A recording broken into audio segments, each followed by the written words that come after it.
ravie Sabrina de te recevoir pour parler de ce sujet avec toi. Du coup, est-ce qu'on peut commencer par faire les présentations? C'est-à-dire qui tu es, ton âge si tu veux le partager, ta situation personnelle. Alors, j'ai tout juste 49 ans.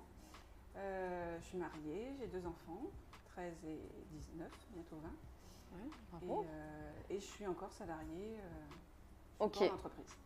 Alors justement, ton parcours professionnel, est-ce que tu peux nous expliquer donc ton parcours jusqu'à aujourd'hui, ta situation actuelle et ton projet idéal, pour qu'on comprenne bien tout ça. Donc, je suis agent commercial depuis 25 ans maintenant. Et j'ai Dans quelle branche du coup? Donc à la SNCF, Mhm. donc, je suis au guichet. Et j'ai créé mon entreprise juste après avoir passé mon examen. Enfin, juste après. J'ai passé l'examen en 2022 et mon entreprise, je l'ai créée en 2023. Ok. Et voilà, ça commence doucement. Donc, Très bien. Donc là actuellement, tu as ton agence de créer et tu es salarié en parallèle. Ouais. Ok.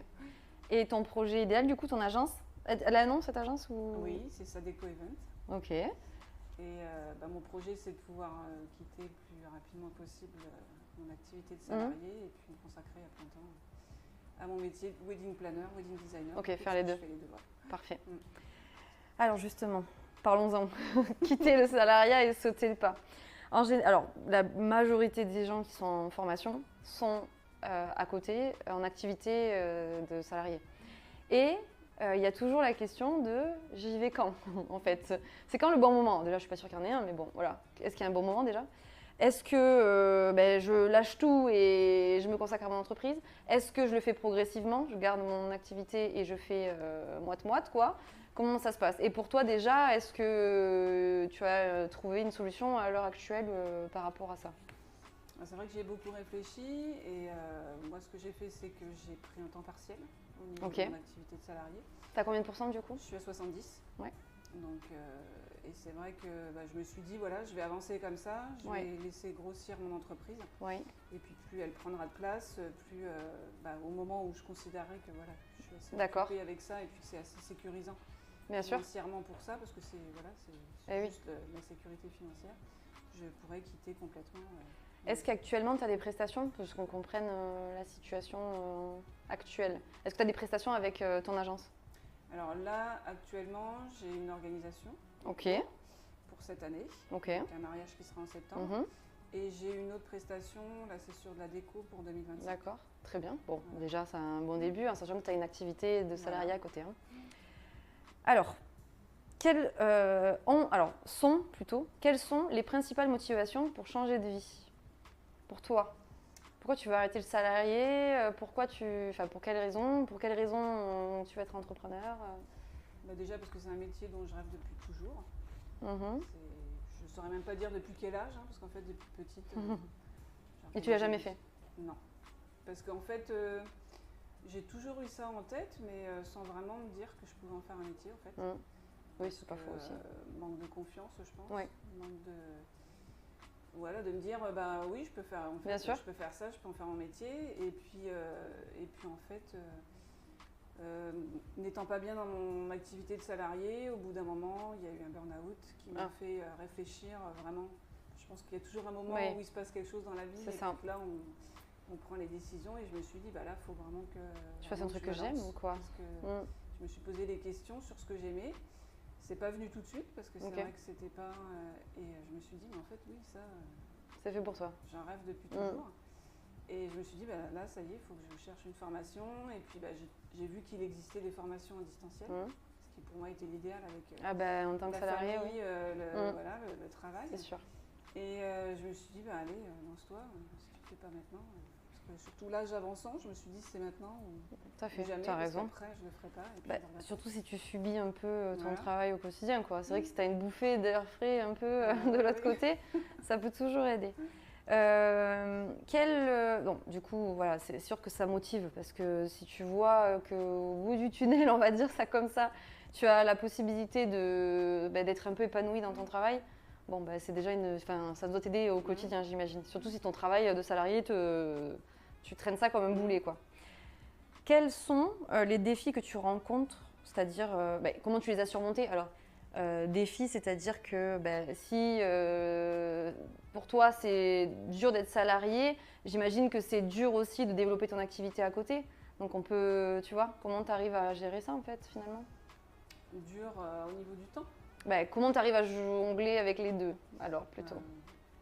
On choisit un métier de wedding planner, c'est parce qu'on est dans l'organisation. C'est mieux, ouais. Donc je pense qu'au niveau de la vie, pareil, on planifie les choses. Et puis, c'est vrai. Je m'impose des horaires, un planning en disant là c'est pour le travail, là c'est pour développer mon entreprise, là c'est pour la famille. D'accord, tu te l'imposes tous les jours ça? Oui. Ok, trop bien. Oui. C'est bien. Je m'impose des horaires pour me dire, pour pas déborder aussi, parce que c'est pareil, on a tendance. Trop en faire. Quand on s'investit pour notre entreprise, on a tendance à plus compter ses heures. Ça c'est sûr. Donc je me suis dit non, il faut que dès le départ, tu mettes un cadre comme ça pour pas t'éparpiller. Je trouve ça bien, je pense que ça t'aide, non, du coup, au quotidien. Non, mais ça doit te rassurer aussi, parce que ça te permet d'aller de l'avant, c'est bien. Ça fonctionne, du coup, plutôt? Oui, j'ai l'impression. Ouais. Non, mais question bête, mais c'est vrai que si tu as l'impression que ça. Le fait d'être carré, d'être organisé, de savoir où tu vas, c'est comme je dis toujours, plus ton truc il est précis, plus tu sais où tu dois aller et mieux ça se passe, quoi. Parce que actuellement, comment tu travailles sur quoi dans ton activité? Je ne parle pas de tes clients, mais dans le développement, en parallèle de ton activité de salarié.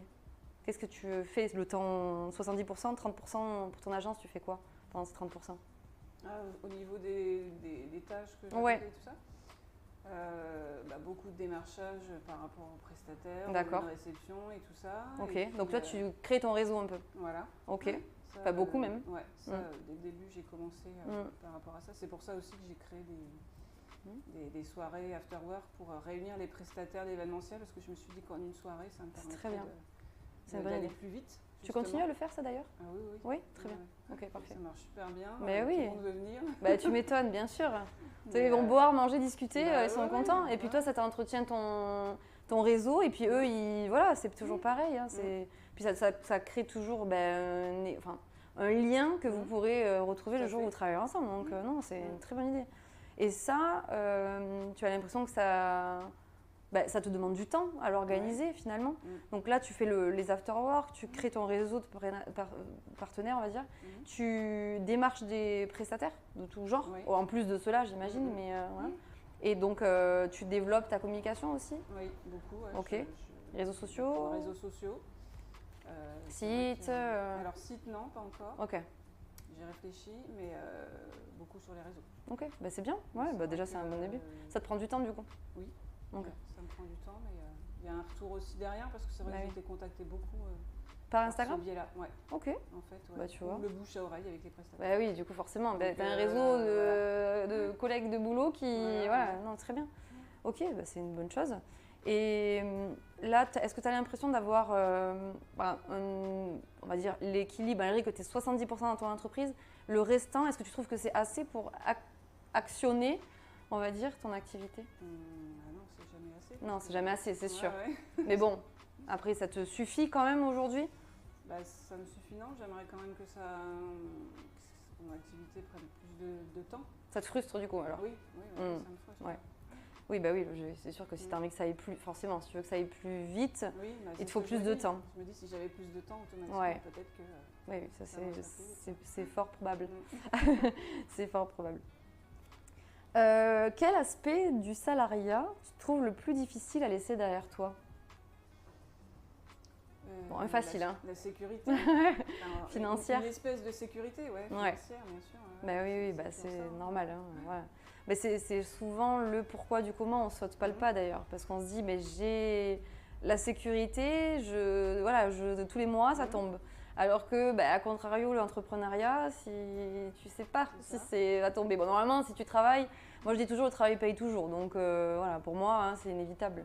Tu vas travailler, regarde, tu dis les after-work, et ça t'amène toujours quelque chose. Instagram, c'est du travail, mais ça t'amène quelque chose. Donc pour moi, le travail paye. Mais bon, après, je reconnais des fois. Oui, mais c'est sûr. Puis je pense que quand on est dans un statut de salarié, on n'est pas dans le même état d'esprit qu'un entrepreneur. Donc, du coup, il faut se remettre aussi dans un autre système c'est ça. Mais toi, tu as les deux casquettes du coup. Oui, bah, ouais. Donc tu arrives à aller un peu, tu sais, Voilà, la bipolarité, quoi, un coup à gauche, un coup à en droite. disant, voilà, ça, Non, ça mais sera- c'est ça vrai. fera moins Mais peur, bien c'est sûr, ça. je pense que c'est ça aussi.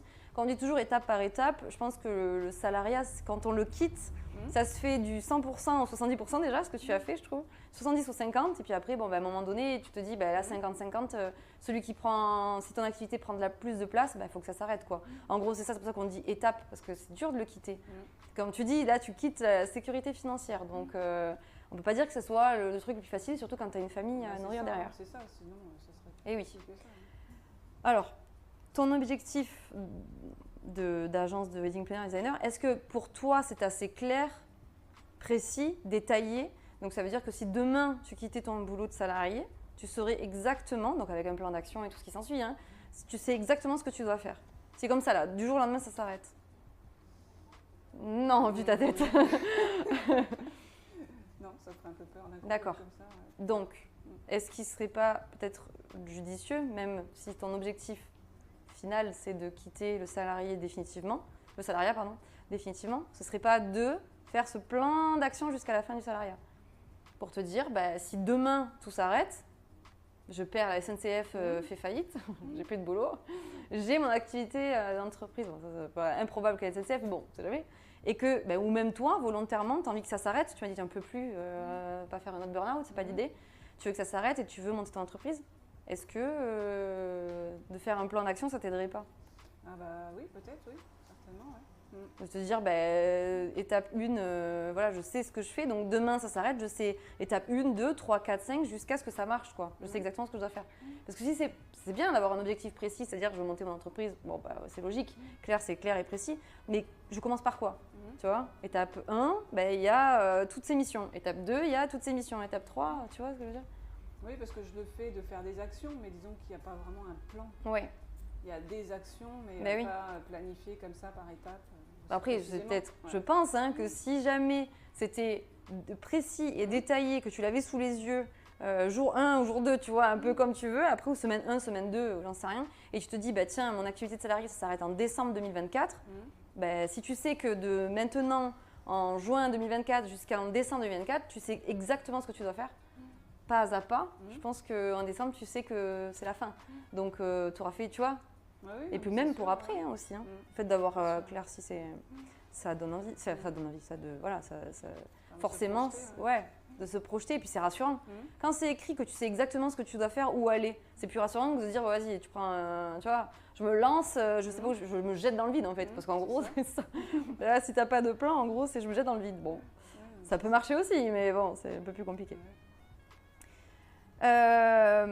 Est-ce que réellement tu penses que tu as envie de sauter le pas? Oui, carrément, oui. Parce que depuis que j'ai démarré justement mon entreprise et que je commence à être dedans, que je commence à avoir des clients et tout ça. Donc tu sais que c'est inévitable. Je me suis tout de suite rendu compte, je me suis dit pourquoi je n'ai pas fait avant. Je me suis dit c'est ma place et je suis à ma place et je me sens bien et je me sens complètement épanouie. Trop bien. Ok. Ça a été une évidence tout de suite. Ouais. Bon, très bien. Non, mais après, c'est bien de, tu vois, d'en être conscient. Parce que des fois, de dire les choses, alors moi je le dis tout le temps, je crois que je l'ai dit 300 fois en interview, mais je trouve que la parole libère l'esprit. Tu vois, quand on dit à haute voix, j'ai pas confiance en moi. On dit à haute voix, j'ai peur de l'échec. Quand tu dis à haute voix ou tu dis à tes proches et que tu en discutes, en fait, le fait de le sortir, c'est comme si tu l'acceptais. Tu vois. Alors. Il y a forcément un frein, une peur, une crainte derrière tout ça. Est-ce que tu es capable de les identifier? Question qui revient chaque. Je pense que c'est un petit peu pour tout le monde pareil. Déjà la peur que ça ne fonctionne pas. La peur de. Enfin, pas que le métier ne fonctionne pas, mais que les clients n'arrivent pas. Ok. Parce que par rapport à la pérennité du métier, j'ai pas trop de doute par rapport à ça. Parce que j'y ai réfléchi longtemps à l'avance et. Les gens vont pas arrêter de se marier. Non, je pense pas. Comme rien. Ce moment de Covid, ils ne sont pas arrêtés. Donc, c'est pas maintenant qu'ils vont s'arrêter, tu vois. Mais ça, principalement. Et puis, il y a mon petit manque de confiance en moi qui, de temps en temps, essaie de me tirer un peu en arrière. Ça revient à chaque fois. Ouais. C'est vrai. Je travaille. Mais oui, ça se travaille. Après, c'est bien de voir d'identifier, en fait, c'est un peu, tu vois, nos faiblesses, on va dire. Et puis de dire, il y a toujours des solutions dans nos faiblesses. Donc, Après, d'écouter des podcasts, tu vois, ça peut être sur le sujet. La confiance en soi, des fois, ça peut aider. À ton avis, quel conseil à toi-même pourrais-tu donner pour pallier à ce problème? Parce que c'est un problème hein, pour beaucoup de monde. Parce que là, en fait, vous avez tous envie, tous, mais il y a et vos craintes et vos peurs qui vous freinent un peu, tu vois, de ne pas y aller. Et il y a toujours des solutions, donc il y a forcément, tu vois, il y a forcément une solution au problème. Je pense que ce qu'il faut que je me dise tout simplement, c'est de ne pas trop réfléchir. Parce que je pense que c'est le problème des gens qui ont un manque de confiance, c'est de se poser trop de questions. C'est sûr. De tout de suite, tu pars sur une question, une autre. Puis tu trouves des excuses pour pas y aller. Voilà. Et du coup, tiens, ça, oui, puis ça, et puis ça, et puis tu enchaînes. Et puis, en fait, je pense qu'il faut pas, il faut apprendre à foncer et puis y aller tout de suite sans trop réfléchir. C'est un peu ça, ouais. Et puis te dire, fais-toi confiance. Là, je vois que ça monte progressivement. Bah oui. Puis tu vois que tout ce que tu fais, ça paye aussi, puisque tu vois, voilà. Donc dans l'entourage, un encouragement. En plus, tu es soutenu. Avec des professionnels et tout ça, j'ai de l'encouragement. Donc je me dis, il n'y a pas de raison que je sois moi. Tout à fait. Il n'y a pas de raison, je te confirme. Vers le bas, alors que justement, ça. Après, tu te tires pas vers le bas, c'est-à-dire que tu réfléchis à la sécurité de ta famille, tout simplement, je pense. Hein. Et c'est tout à ton honneur aussi, j'ai envie de dire. Mais après, c'est vrai qu'au pire des cas, c'est toujours ça. Il va rien se passer de très grave. Personne ne va mourir dans l'histoire, tu vois. Donc, c'est juste, c'est vrai que c'est une prise de risque financière, mais du travail, tu pourras. Même si ça ne marchait pas, on le dit à chaque fois, mais même si ça ne fonctionnait pas, tu sais que tu retrouveras du boulot. Tu vois, c'est pas. Après, que ce soit du manque de confiance en toi et tout ça, ça, c'est sûr que c'est du travail qu'il faut que tu fasses avant pour pas t'infliger une perte financière et te dire bon ça y est, j'ai plus rien, c'est le drame. Il faut que tu sois, tu vois, parce que là, ça serait compliqué quand même. Mais bon, est-ce que tu pourrais justement aujourd'hui mettre en place des choses au quotidien ou à partir de maintenant pour aller de l'avant et garder allez, c'est bon, on quitte le salariat et on y va quoi. Comme tu disais, peut-être un plan d'action plus détaillé et puis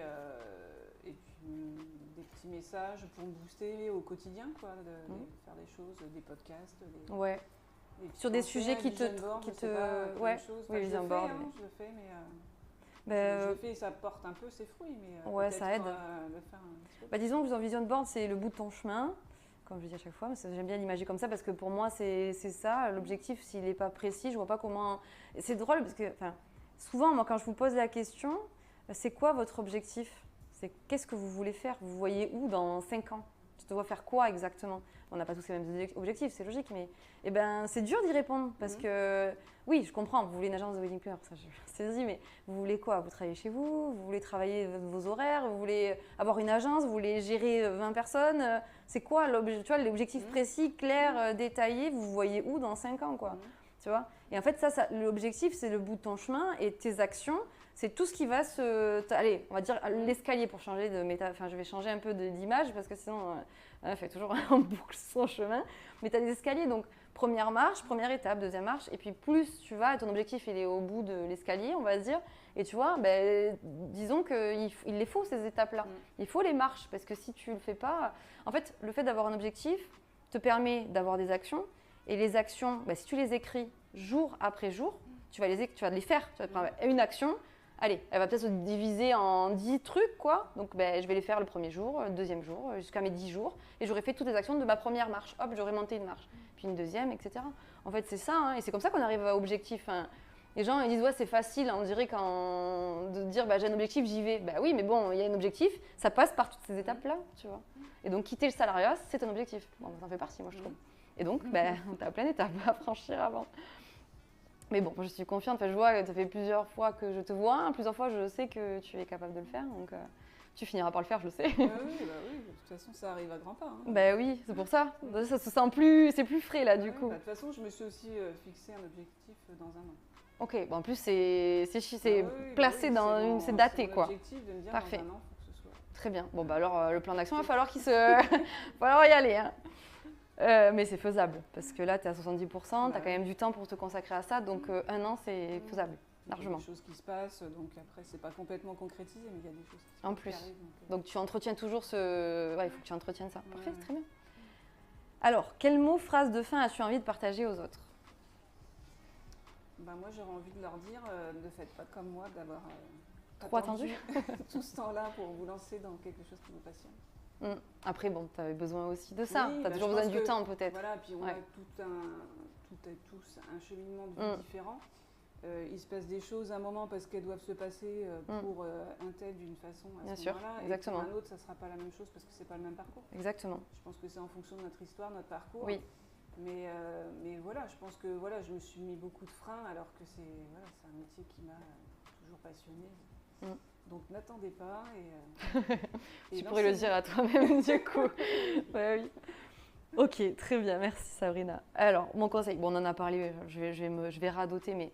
Alors, étape 1, on va dire, alors c'est pas toutes les marches de l'escalier non plus, mais au moins, pour moi, ce qui me paraît inévitable, pour du moins le manque de confiance en soi et le côté financier aussi, parce que c'est ça je sais que ça ressort beaucoup.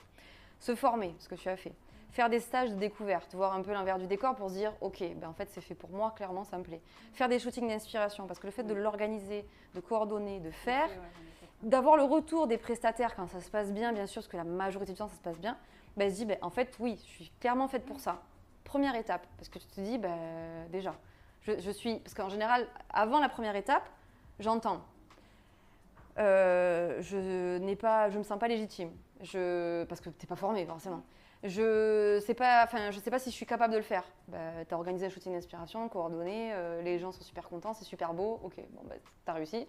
Et de faire un truc découverte, en fait, d'une journée découverte, tu vois que je suis capable de le faire, ça va, c'est à la portée de tout le monde. Bon, quand tu es en coordination, c'est quand même intéressant de voir l'envers du décor. Étape 2, plan d'action, ce que je te disais tout à l'heure, mais bon, avancer étape par étape, c'est commencer, de continuer ces marches, mais d'avoir... je trouve visuellement écrire ce que tu dois faire parce que ça va te permettre de dire ok, je prends et je fais en fait simplement.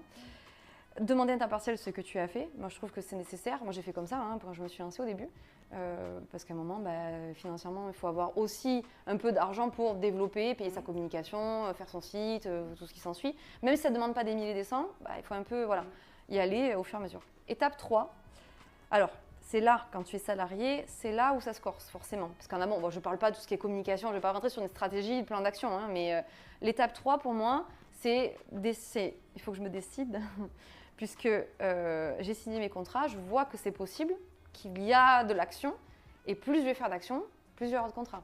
Donc forcément, c'est logique, puisque le travail, comme je te dis, il paye toujours. Et là, qu'est-ce que je fais? C'est ce que tu es un peu dans la configuration où tu te trouves. Et là où c'est délicat, c'est que en fait, tu reprends ce que tu as étape 1, étape 2, et tu te dis, voilà, maintenant c'est qu'une décision à prendre. Et le plus difficile, en fait, d'être... moi, dans mon entreprise, j'ai fait d'autres choix, mais par exemple, je me suis dit, ok, je sais la décision, que j'ai pris cette décision, donc quitter le salariat par exemple. Maintenant, le plus difficile, c'est de le faire. Parce que c'est facile de prendre la décision. Tu te dis, voilà, j'ai pris la décision, j'arrête. Dans un an, tu t'arrêtes de quitter. Maintenant, il faut le faire. Donc, il faut que tu ailles, par exemple, je ne te dis pas de le faire demain, mais, parce que je ne veux pas que ça me retombe dessus non plus, mais tu vas voir, je sais pas, la RH ou quoi, tu te dis, dans un an, je m'arrête. Donc là, tu n'as plus le choix en fait. Parce que du moment que tu as pris la décision, que tu l'as dit à quelqu'un et que tu dois le faire, tu n'as plus le choix. Tu vois? Et ça, c'est la pression. Ça change tout, clairement. Ça change tout. Donc, écoute, bon courage. Parce que je sais que c'est difficile, mais une fois que c'est fait, et c'est là où tu vas dire, en décembre par exemple, non, dans un an tu as dit, donc en juin l'année prochaine, donc pour la prochaine saison, tu vas dire mais pourquoi j'ai pas fait ça avant en fait? Parce que si j'avais ça avant, j'aurais été libérée avant, j'aurais commencé avant, mais bon c'est pas grave, chaque chose en son temps. Mais oui, tu seras trop contente ce jour-là, tu verras. Là, je ne suis pas allée voir la RH, mais je l'ai dit ici, donc tu l'as dit, si tu n'as plus le choix maintenant.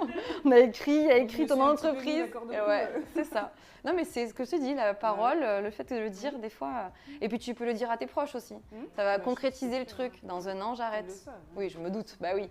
Donc en fait, ça va permettre d'ancrer bien ton choix, ta décision. Et puis à un moment, tu n'as plus le choix, il faut y aller. Donc ça, c'est l'étape 3, quoi. Mais t'en es là. Merci Sabrina. Merci à toi d'avoir répondu à mes questions. Tous ces bons conseils. Écoute, j'espère que ça te servira. Oui. Avec grand plaisir pour te retrouver dans la suite de l'étape Sabrina entreprise. Oui, merci.